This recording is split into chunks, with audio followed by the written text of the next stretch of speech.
Working the night shift at Eternal Rest Cemetery wasn't my first choice, but after losing my factory job, I needed anything that would pay the bills. The job posting had been simple. Night groundskeeper needed, 11 p.m. to 7 a.m. Monitor grounds, prevent vandalism, maintain security. What they didn't mention was that I'd be completely alone for 8 hours in a cemetery that dated back to 1847, with over 30,000 graves spread across 40 acres. My first month was uneventful. I'd drive around in the small maintenance golf cart, checking the gates, making sure no teenagers were drinking among the headstones, and occasionally scaring off raccoons from the flower arrangements. The cemetery was peaceful at night, even beautiful in a melancholic way. The old oak trees created natural cathedral ceilings, and the moonlight on the marble headstones could be almost poetic. It was my 5th week when things started to change. October had just begun, and there was an early frost warning. Around 2 a.m., I was near the oldest section of the cemetery, where the Civil War veterans were buried, when my cart suddenly died. Just stopped completely. No sputter, no grinding, just silence. The headlights went out too. I tried the ignition, nothing. The battery was new. I'd watched Tom from day shift installed it the previous week. I grabbed my flashlight and popped the hood. Everything looked fine, but I'm no mechanic.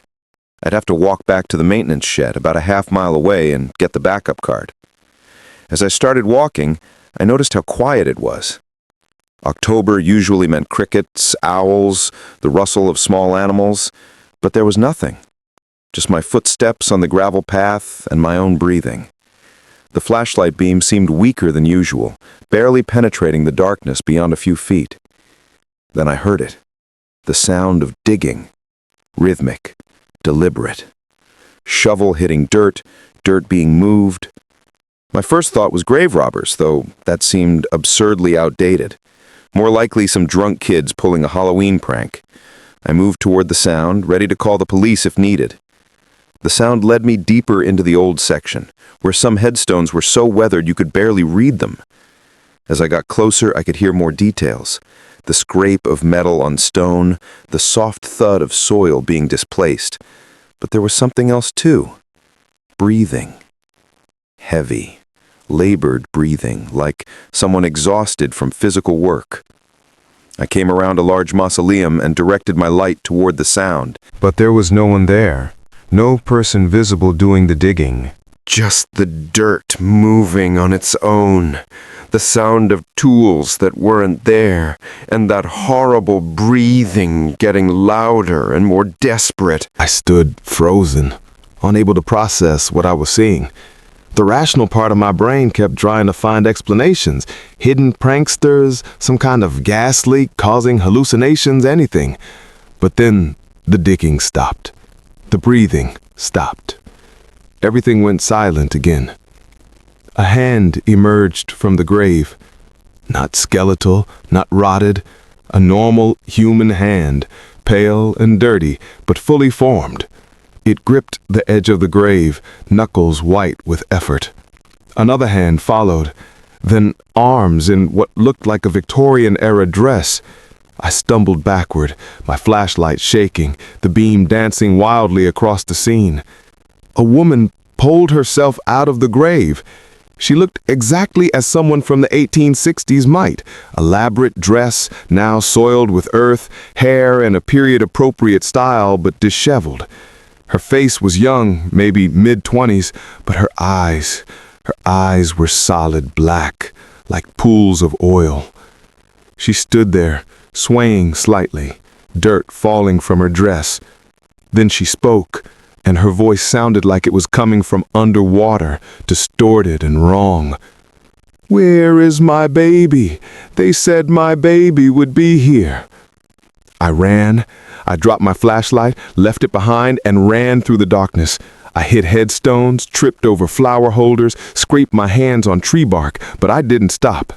Behind me, I could hear her following, not footsteps exactly, but a dragging sound and that voice getting louder. "My baby! Where did you take my baby?" I burst into the maintenance shed and slammed the door, fumbling for my phone. No signal, of course. The cemetery was in a dead zone, no pun intended. The landline in the office was my only option, but that meant going back outside, around the shed to the main building. I waited, listening. Nothing for 5 minutes. 10. Finally, I carefully opened the door. The night was normal again. I could hear crickets, an owl in the distance. I made it to the office and called my supervisor, Jerry, waking him up. "There's someone in the cemetery," I said, trying to keep my voice steady. "In the old section. They were digging up a grave." Jerry sighed. "Kids again, call the cops, scare 'em off." "No, it's different. I think you should come." "Christ, Hallen, it's 3 a.m. Just call the police and finish your shift." I hung up and called 911. 2 officers arrived within 20 minutes. I led them to the old section, to Margaret Chen's grave, preparing them for what they'd see. But when we got there, the grave was undisturbed. Old, weathered, with grass that hadn't been touched in decades. My flashlight was there, on the ground where I dropped it, still on, battery nearly dead. The officers were polite, but clearly skeptical. They did a patrol of the cemetery, found nothing, and left with a warning about wasting police resources. When I got back to the maintenance shed, my cart was there, running, headlights on as if nothing had happened. I finished that shift because I needed the money. But when I got home, I did something I should have done earlier. I researched Margaret Chen. She was real, died in childbirth in 1864.